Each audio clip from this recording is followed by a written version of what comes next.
Good morning dear learner, study with সোনিয়াতে তোমাদের সবাইকে স্বাগত। আজকে আমি খুবই ইম্পর্ট্যান্ট একটি টপিক নিয়ে তোমাদের সাথে আলোচনা করব। সেটি হচ্ছে তোমাদের ইতিহাস বইয়ে অর্থাৎ পাঠ্য বইয়ে তোমরা দেখতে পাবে যে দ্বিতীয় অধ্যায়ে ইংরেজি শিক্ষার প্রসার সম্পর্কে বলা রয়েছে। তো এটি পরীক্ষার জন্য খুবই ইম্পর্ট্যান্ট একটি টপিক। তো সেটি নিয়ে আজকে তোমাদের সাথে আলোচনা করব।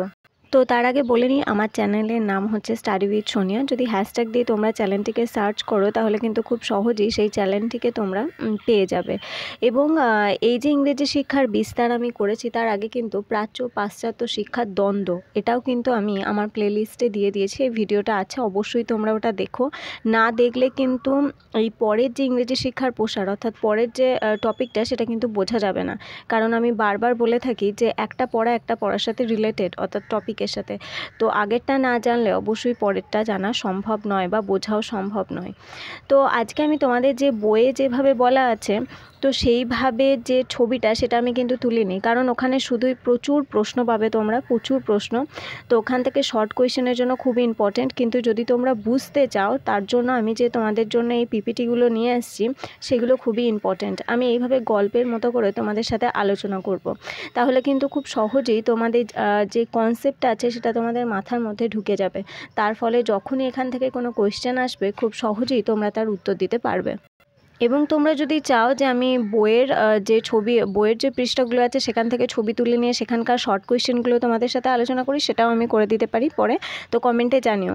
অবশ্যই আজকের এই যে আলোচনা সেটা আমি একজন স্টুডেন্টের কাছ থেকেই পেয়েছি। তো ও কমেন্ট করেছিল যে এই ইংরেজি শিক্ষার প্রসার টপিকটা নিয়ে তোমাদের সাথে আলোচনা করার জন্য। তো এই কমেন্টটা পড়ে আমার খুবই ভালো লেগেছে এবং এই জন্যই আমি কিন্তু এই আলোচনা বা এই টপিকটা তোমাদের জন্য আজকে আলোচনা করব, এই আলোচনা নিয়ে এসেছি।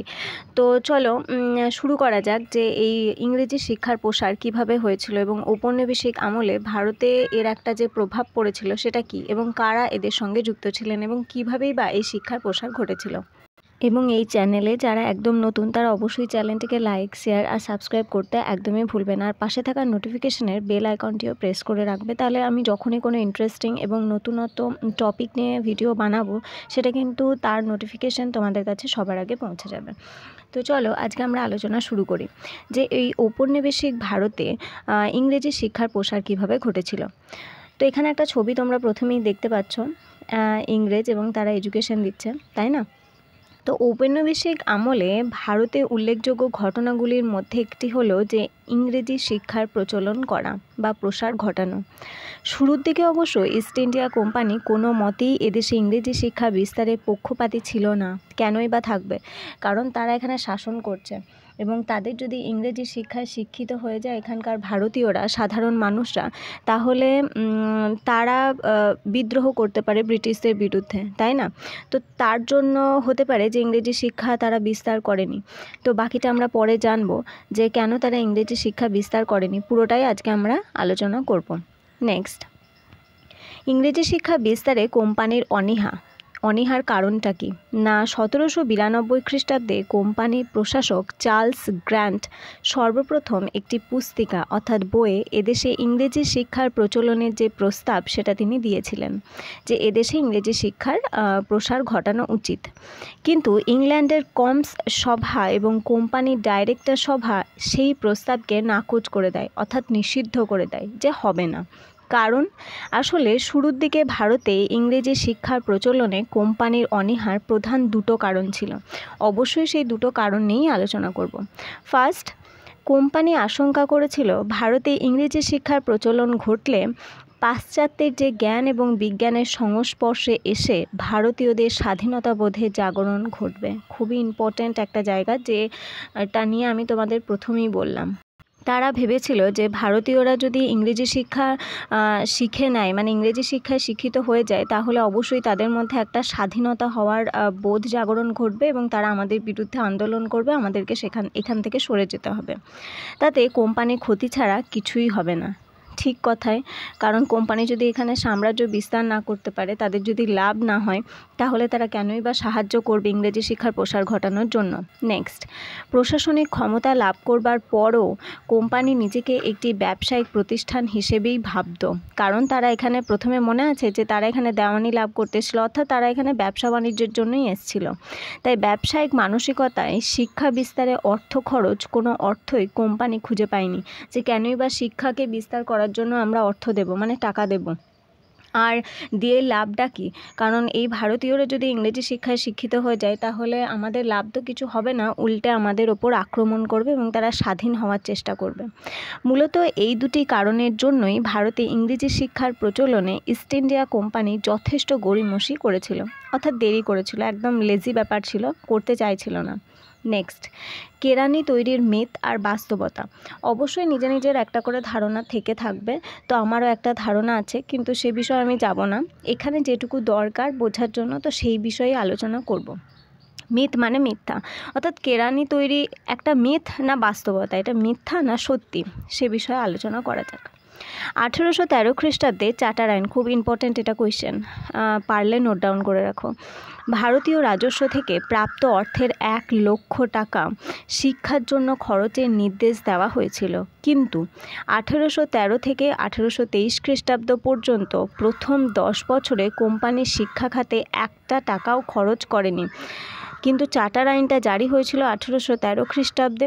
সেই 1813 খ্রিস্টাব্দ থেকে 1823 হিসেব করলে দাঁড়ায় 10 বছর।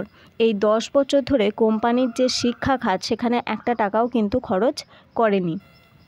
নেক্সট, 1823 খ্রিস্টাব্দে শিক্ষা খাতে বরাদ্দ টাকার বেশিরভাগটাই খরচ করা হয়েছিল প্রাচ্য বিদ্যাচর্চার প্রতিষ্ঠানগুলির উন্নয়নে, অর্থাৎ প্রাচ্য যে বিদ্যাচর্চা ছিল তার উন্নতির জন্য। আমি বারবার বলছি, কিন্তু অবশ্যই প্রাচ্য ও পাশ্চাত্য দ্বন্দ্ব নিয়ে আমি একটি ভিডিও বানিয়েছি, সেটা তোমরা প্লেলিস্টে গিয়ে সার্চ করলেই খুঁজে পেয়ে যাবে, অবশ্যই সেটা করবে। আর লাইক শেয়ার করতে একদমই ভুলবে না বন্ধুদের সাথে। 1823 থেকে 1834 খ্রিস্টাব্দের মধ্যে ইংরেজি শিক্ষার প্রসারে কোনো শিক্ষা প্রতিষ্ঠানই সরকার কিন্তু গড়ে তোলেনি। এটা মাইন্ডে রাখতে হবে, কোনো শিক্ষা প্রতিষ্ঠান তারা গড়ে তোলেনি। 3 নম্বর পয়েন্টটা কি না, 1835 খ্রিস্টাব্দে মেকলে মিনিট, এটাও খুবই ইম্পর্টেন্ট, খুব, যে মেকলে মিনিট কত খ্রিস্টাব্দে হয়েছিল? 1835। ইংরেজি শিক্ষার প্রচলন ও বিস্তার সম্পর্কে কোম্পানির আধিকারিকদের সব সংশয়, অর্থাৎ সন্দেহ ও আশঙ্কাকে দূর করে টমাস ব্যাবিংটন মেকলে ভবিষ্যৎবাণী করেছিল। কে করেছিল? Babington Macaulay. এনার নাম অনুসারেই কিন্তু মেকলে মিনিট হয়, আর সালটা 1835।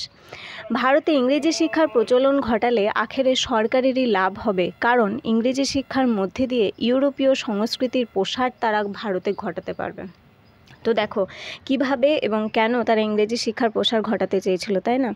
তাদের মন মানসিকতার একদল ইংরেজ তৈরি হবে, যাদের দ্বারা কোম্পানি প্রভূত লাভবান হতে পারে। একদল ইংরেজ তৈরি হলেই তাদের মানসিকতা তাদের মধ্যে প্রেরণ করতে পারলে তারা চেষ্টা করবে আরও ভারতীয়দেরকে প্রভাবিত করা এবং ইংরেজদের সহযোগিতা করার জন্য, আরও যাতে কিছু বছর এখানে শাসন করতে পারে, তাই না? এই মিনিটের দ্বারা, অর্থাৎ কিন্তু এখানে মেকলের কথা বলা হয়েছে, মেকলে মিনিট, যেটা 1835 খ্রিস্টাব্দে হয়েছিল। সালটা অবশ্যই কিন্তু বারবার বলছি, মনে রাখবে। এই মিনিটের দ্বারা প্রভাবিত হয়ে তৎকালীন governor general Lord William Bentinck 1835 খ্রিস্টাব্দের 7ই মার্চ সরকারিভাবে ইংরেজি শিক্ষা বিস্তারের কথা ঘোষণা করেছিলেন। এরপর থেকেই ইংরেজি শিক্ষা প্রসারে সরকারি উদ্যোগ লক্ষ্য করা যায়। এখানে উপরে উল্লেখিত ঘটনাগুলি থেকে 3টি বিষয় কিন্তু খুব স্পষ্টভাবে বোঝা যায়। সেই বিষয়গুলো কি? কেরানি তৈরির তাগিদদারটি যদি কোম্পানির এদেশে ইংরেজি শিক্ষার প্রচলন করেছিল, তাহলে কিন্তু এই কথাটি ভুল তাদের মতে। কারণ কি না, সত্যিই যদি তেমন তাগিদ থাকতো, তাহলে ইংরেজি শিক্ষার প্রচলনে কোম্পানি এত গড়িমসি করতো না। মেকলে মিনিটের আগেই অন্তত সামান্য কিছু তাগিদও তাদের মধ্যে লক্ষ্য করা যেত। ঠিক, কোনো একটা জায়গায় কথাটা অবশ্যই ঠিক। ওপরের ঘটনা প্রবাহ থেকে এটাও বোঝা যাচ্ছে যে ইংরেজি শিক্ষার প্রচলনে কোম্পানির যথেষ্ট সৎ ইচ্ছা আর উৎসাহেরও অভাব ছিল। কারণ আমরা আলোচনা করেছি, কেনই বা তারা এখানে অর্থ খরচ করবে, কেনই বা তারা উৎসাহ দেখাবে, তাই না? যদি তারাই তাদের বিরুদ্ধে আন্দোলন করে দেয়, তার জন্য। উৎসাহ আর সদিচ্ছার থেকেও বড় কথা, ইংরেজি শিক্ষার ফলাফল সম্পর্কে এক অজানা আতঙ্ক। কোম্পানিকে গ্রাস করছিল। মেকলে-মিনিটে এই আশঙ্কা পুরোপুরি দূর হয়ে যাওয়ায় 1835 খ্রিস্টাব্দের পর থেকে ইংরেজি শিক্ষার প্রসারে একটি জোয়ার দেখা দেয়, অর্থাৎ প্রচুর পরিমাণে তারপর থেকে ইংরেজি শিক্ষার প্রসার ঘটতে শুরু করে। এবার সরকারের ওপর চাপ। সরকার মানে তখন কিন্তু ইংরেজ সরকারকে বোঝাচ্ছে অবশ্যই, ঠিক আছে। সরকারি উদ্যোগে ইংরেজি শিক্ষার প্রসারের জন্য অবশ্য মেকলে-মিনিটকে একক কৃতিত্ব দিলে সত্যের অপলাপ হবে। অর্থাৎ মেকলে যে একাই কৃতিত্ব নেবে ইংরেজি শিক্ষা প্রসারে তিনি উদ্যোগ দেখিয়েছিল বা ইংরেজদেরকে বাধ্য করেছিল সেটা না, এখানে আরও কিছু ভূমিকা আছে। তো তাদের সম্পর্কে জেনে নিই। ইংরেজি শিক্ষা বিস্তারে সরকারি উদ্যোগ নেওয়ার ক্ষেত্রে খ্রিস্টান মিশনারি এবং বেশ কিছু প্রগতিশীল বুদ্ধিজীবীও কিন্তু গুরুত্বপূর্ণ ভূমিকা নিয়েছিলেন। ব্রিটিশ পার্লামেন্টে এরা প্রবলভাবে সোচ্চার হয়েছিলেন বলেই শিক্ষা সংক্রান্ত নানা নীতি নির্দেশিকা ব্রিটিশ পার্লামেন্ট থেকে তৈরি হয়ে এদেশে এসেছিল। 1813 খ্রিস্টাব্দে চার্টার আইন এবং 1854 খ্রিস্টাব্দে উডের ডিসপ্যাচের কথা বা উডের নির্দেশনামার কথা কিন্তু এখানে বলা হয়ে থাকে।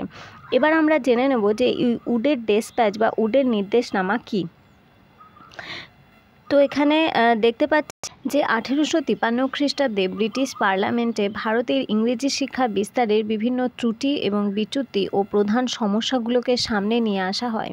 এর পরিপ্রেক্ষিতে এগুলো সমাধানের জন্য শিক্ষা সংক্রান্ত একটা খসড়া পত্র লিখে 1854 খ্রিস্টাব্দে ইংল্যান্ড থেকে ভারতে পাঠিয়ে দেওয়া হয়।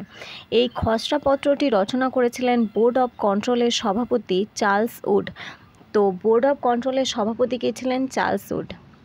তাই তার নাম অনুসারেই এই খসড়াপত্রকে উডের ডিসপ্যাচ বা উডের নির্দেশনামা কিন্তু বলা হয়ে থাকে। এখানে আমি ডিটেলে তোমাদের সাথে আলোচনা করতে চাই যে এটি কি ছিল, কারণ এটা তোমাদের বইয়ে অবশ্যই 27 অর্থাৎ 27 নম্বর পৃষ্ঠায় কিন্তু তোমরা পেয়ে যাবে, তোমাদের পাঠ্য বইয়ে রয়েছে। এখানে কোনো স্লাইড নেই, আমি আলোচনা করে দিচ্ছি যে এই উডের ডিসপ্যাচ বা উডের নির্দেশনামা হচ্ছে পাশ্চাত্য শিক্ষা বিস্তারে ম্যাগনা কার্টা বা মহাসনদ এটাকে বলা হয়।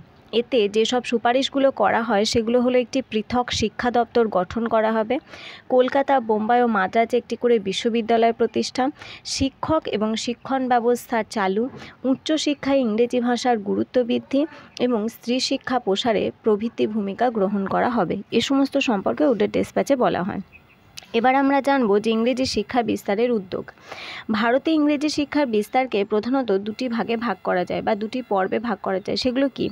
প্রথমটা হচ্ছে বেসরকারি উদ্যোগ, যেটা 1834 খ্রিস্টাব্দে নেওয়া হয়েছিল, এবং তারপরে সরকারি উদ্যোগ, যেটা 1835 খ্রিস্টাব্দে। এখানে তোমরা একটু দেখে নেবে যে কী কী পয়েন্টগুলো এখানে লেখা আছে। বেসরকারি উদ্যোগ। ঔপনিবেশিক আমলে 1835 খ্রিস্টাব্দে সরকারি উদ্যোগ গ্রহণের আগে ইংরেজি শিক্ষার প্রসারে যেটুকু কাজ হয়েছিল তার সবটাই হয়েছিল বেসরকারি উদ্যোগে। আলোচনার সুবিধার্থে এই উদ্যোগগুলিকে আমরা তিনটি ভাগে ভাগ করতে পারি। প্রথম হচ্ছে বিদেশীয় ব্যক্তিগত উদ্যোগ, খ্রিস্টান মিশনারিদের উদ্যোগ, আর দ্বিতীয় 3 নাম্বার হচ্ছে দেশীয় ও বিদেশীয়দের সম্মিলিত উদ্যোগ। মানে দুরকমভাবেই তাদেরকে সাহায্য করা হয়েছিল, মানে উদ্যোগ নেওয়া হয়েছিল সরকারি এবং বেসরকারি। অর্থাৎ দেশীয়ভাবে এবং সরকারি বেসরকারি বলতে তখন ওদেরটাই বোঝাতো, কিন্তু দেশীয় এবং বিদেশির মধ্যে মানে আমাদের ভারতীয়দের প্রচুর মানুষের মধ্যে নিযুক্ত ছিল। রাজা রামমোহন রায়, ঈশ্বরচন্দ্র বিদ্যাসাগর, এগুলো পরের আলোচনা।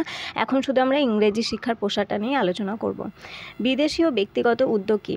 প্রথম দিকে এদেশে ইংরেজি বিদ্যালয় খুলতে এগিয়ে এসেছিলেন বেশ কিছু ইউরোপীয় ব্যক্তি। তৎকালীন সময়ে ইংরেজি শিক্ষার চাহিদা ও প্রয়োজনীয়তার দিকটি পূরণের জন্যই তারা এই সমস্ত বিদ্যালয়গুলো খুলেছিলেন।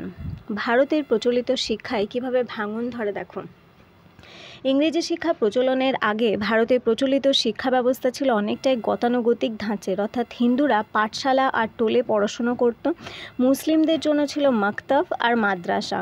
কিন্তু যুগ সন্ধিক্ষণে দাঁড়িয়ে এইসব দেশীয় শিক্ষা প্রতিষ্ঠানগুলো রাজা এবং মহারাজাদের পৃষ্ঠপোষকতায় চলতো, কিন্তু আস্তে আস্তে রাজা মহারাজা থাকবে কি করে, ইংরেজরা যখন আক্রমণ করে, তাই না? তো তাদের অভাবে, পৃষ্ঠপোষকতার অভাবে ধুঁকতে শুরু করে।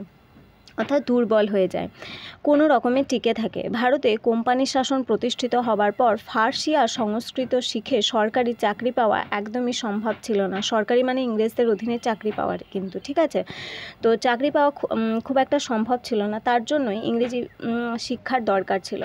তো ইংরেজি শিক্ষার চাহিদা, ইতিমধ্যে কোম্পানির সঙ্গে ব্যবসা বাণিজ্যের সূত্রে ইংরেজি ভাষা জানাটা অত্যন্ত প্রয়োজনীয় বলে মনে হলো। ইংরেজদের বাণিজ্য কুঠি এবং প্রশাসনিক দপ্তরগুলিতে ইংরেজি জানা কাজের লোকেরও দরকার ছিল।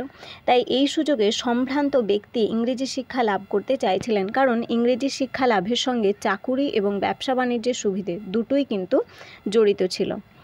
অ্যাংলো ইন্ডিয়ানদের বিদ্যালয় স্থাপন, সময়ে এই চাহিদা পূরণের জন্য বেশ কিছু অ্যাংলো ইন্ডিয়ান ব্যক্তি এই সময় কলকাতায় ইংরেজি বিদ্যালয় খুলে বসলেন।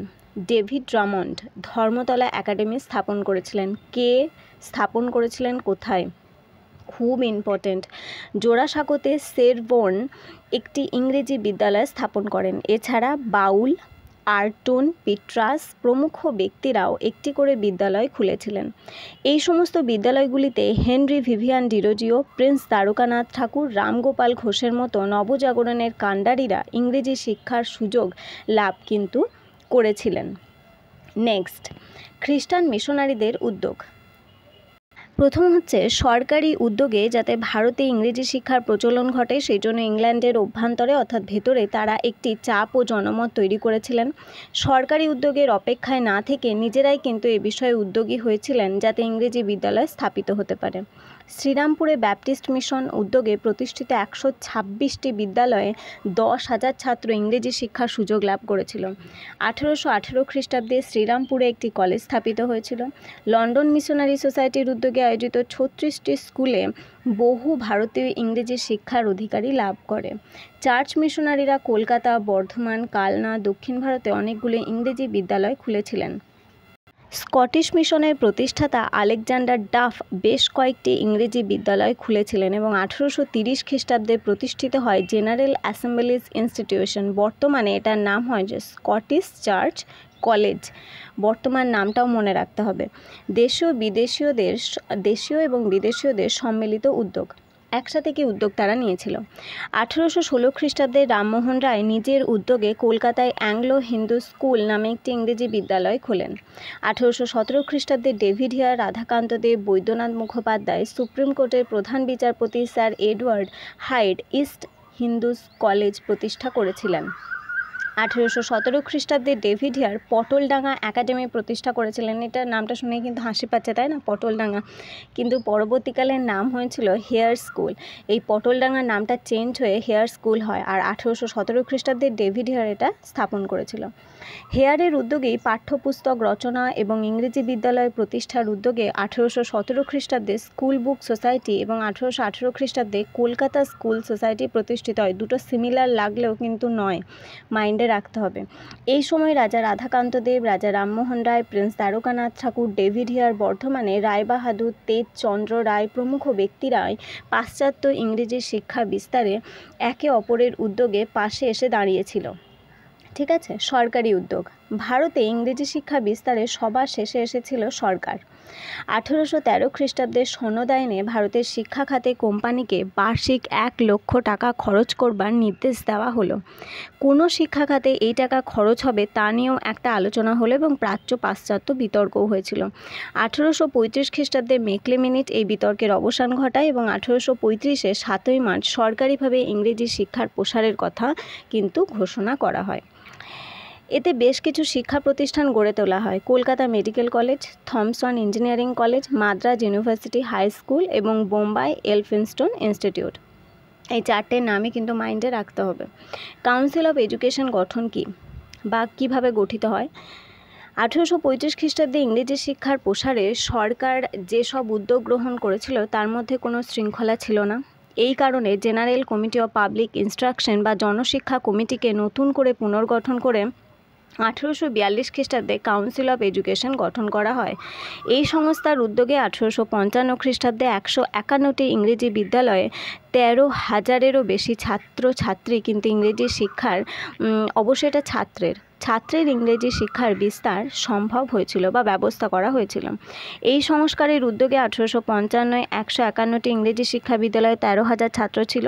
1844 খ্রিস্টাব্দে বড়লাট হার্ডিং সরকারি চাকরিতে ইংরেজি ভাষাকে অগ্রাধিকার দেওয়ার কথাও ঘোষণা করে দেয়, যেহেতু তারা ইংরেজি শিক্ষা বিস্তারের জন্য টাকা খরচ করছে। তো এবার তারা অনেক কিছুই উদ্যোগ গ্রহণ করেছিল। নেক্সট হচ্ছে ইংরেজি শিক্ষাকে সুসংবদ্ধকরণের উদ্যোগ। শিক্ষা প্রতিষ্ঠানগুলিতে পাঠ্যক্রম ও পঠন পাঠন রীতির মধ্যে একটা সামঞ্জস্য কিন্তু ছিল না, এগুলো দেখতে হবে। এবং সুসংবদ্ধকরণের উদ্যোগ কেন নেওয়া হয়েছিল? শিক্ষা ব্যবস্থার জন্য কোনো শৃঙ্খলাও ছিল না। অনেক বিদ্যালয় আর্থিক কারণে ধুঁকতে থাকে, অর্থাৎ দুর্বল হয়ে পড়তে থাকে। শিক্ষা বিস্তারের সরকারি উদ্যোগ ভারতের সব জায়গায় কিন্তু একই রকম ছিল না, সব আলাদা আলাদা। শিক্ষা গ্রহণের স্তর বা শ্রেণী সম্পর্কে কোনো স্বচ্ছ ধারণা কারোর মধ্যে ছিল না। ভারতে উচ্চশিক্ষা লাভের জন্য কোনো প্রতিষ্ঠানও ছিল না। এরপর উডের ডেসপ্যাচ আছে বা উডের নির্দেশনামা, কিন্তু উডের নির্দেশনামা আমি প্রথমেই আলোচনা করে দিয়েছি, তো এটা বলার কিছু নেই, অবশ্যই তোমরা ভিডিওটা একটু আগিয়ে নিয়ে দেখে নেবে, ঠিক আছে। ইংরেজি শিক্ষার উল্লেখযোগ্য অগ্রগতিগুলো কী ছিল? 1855 খ্রিস্টাব্দে ডিরেক্টর অফ পাবলিক ইনস্ট্রাকশন প্রতিষ্ঠিত হয়। 1855 খ্রিস্টাব্দে 219টি উচ্চ এবং মধ্য ইংরেজি বিদ্যালয় সরকারি আর্থিক খাতে অনুদান পায়। একটা শিক্ষা ব্যবস্থায় সামঞ্জস্য শৃঙ্খলা স্থাপিত হয়। 1857 খ্রিস্টাব্দে কলকাতা, বোম্বাই এবং মাদ্রাজ 3টি জায়গায় একটি করে বিশ্ববিদ্যালয় স্থাপিত হয়। এটা খুবই ইম্পর্ট্যান্ট, খুব ইম্পর্ট্যান্ট, ঠিক আছে, এটা মাইন্ডে রাখতে হবে যে একসঙ্গে 3টে বিশ্ববিদ্যালয় কত সালে স্থাপিত হয়েছিল। এবং ইংরেজি শিক্ষার ফলাফল কি না, ইংরেজি শিক্ষা প্রসারের ফলে পাশ্চাত্যের জ্ঞান বিজ্ঞানের দরজা ভারতীয়দের কাছে খুলে যায়।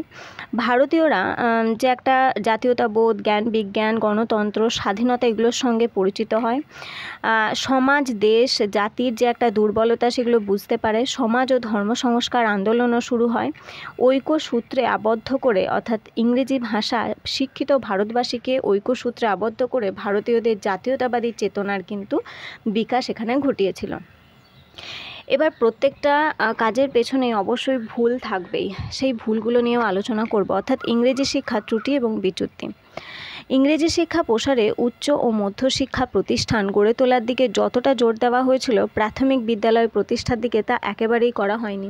মানে তোমাকে যদি একটা ইংরেজি সেন্টেন্স প্রথমেই দিয়ে দেওয়া হয় আর তুমি যদি ABCD না জানো, সেটা তোমার পক্ষে কখনোই সম্ভব নয়।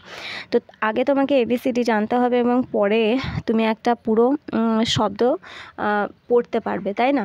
তো সেরকম প্রাথমিক বিদ্যালয় গড়ে তোলা হয়নি। প্রাথমিক বিদ্যালয় যথেষ্ট না থাকায় সাধারণ মানুষ ইংরেজি শিক্ষা লাভের যে পর্যাপ্ত সুযোগ সেটা কিন্তু লাভ করতে পারেনি। ইংরেজি শিক্ষা বিস্তারের ক্ষেত্রে কারিগর ও বৃত্তিমূলক শিক্ষাকে উপেক্ষা করা হয়। তার ফলে অল্প কিছুদিনের মধ্যেই ইংরেজি শিক্ষায় শিক্ষিত ভারতবাসীর মধ্যে চাকুরি না পাওয়ার ক্ষোভ এবং তীব্র হতাশা দেখা যায়। ইংরেজি শিক্ষা গ্রহণে মুসলিমদের আকৃষ্ট করা যায়নি, অর্থাৎ মুসলিমদেরকে কোনো রকমভাবেই তারা তাদের শিক্ষা প্রসারে কতটা উন্নত বা কী ভাবে তাদের লাভ দেওয়া সম্ভব এ সম্পর্কে তাদেরকে জাগরিত করতে পারেনি, তার জন্যই কিন্তু তারা আকৃষ্ট বোধ করেনি। স্ত্রী শিক্ষার ক্ষেত্রে উল্লেখযোগ্য অগ্রগতি ঘটেনি, যেটা পরবর্তীকালে বা আমাদের দেশে ঈশ্বরচন্দ্র বিদ্যাসাগর, রাজা রামমোহন রায় এবং প্রভৃতি মহিলারাও এই বিষয়ে এগিয়ে এসেছিলেন এবং উদ্যোগ দেখিয়েছিলেন। সেটা ইংরেজরা কেনই বা করবে এদেশে, আর করেওনি। তো আজকে খুব সুন্দরভাবে আমরা একটা টপিক আলোচনা করলাম, সেটা হচ্ছে যে ঔপনিবেশিক আমলে ভারতে ইংরেজি শিক্ষার প্রসার কেন গুরুত্বপূর্ণ, তার ভুল ত্রুটি কী ছিল, ফলাফল কী ছিল, প্রতিটা বিষয় সম্পর্কে নিখুঁতভাবে আলোচনা করেছি। তো এই ভিডিওটা যদি তোমরা 2 থেকে 3 বার দেখো, গল্পের মতো কনসেপ্টটা কিন্তু তোমাদের মাথায় চলে আসবে এবং সহজে এখান থেকে যে কোনো ব্রড কোয়েশ্চেন এবং শর্ট কোয়েশ্চেন দুটোই নামাতে পারবে। আলোচনাটা ভালো লাগলে অবশ্যই লাইক, শেয়ার, সাবস্ক্রাইব করতে একদমই ভুলবে না এবং বন্ধুদের মধ্যেও কিন্তু শেয়ার করতে ভুলবে না। তো আর পরবর্তী কোন টপিক তোমাদের জানতে ইচ্ছা করছে বা সেই বিষয়ে তোমরা জানতে আগ্রহী, সে বিষয়ে অবশ্যই কমেন্টে জানাবে। আমি তার উপর ভিত্তি করেই তোমাদের জন্য ভিডিও নিয়ে আসবো। আজকের মতো আমি আমার আলোচনা এখানেই শেষ করছি। সবাই ভালো থেকো, টাটা।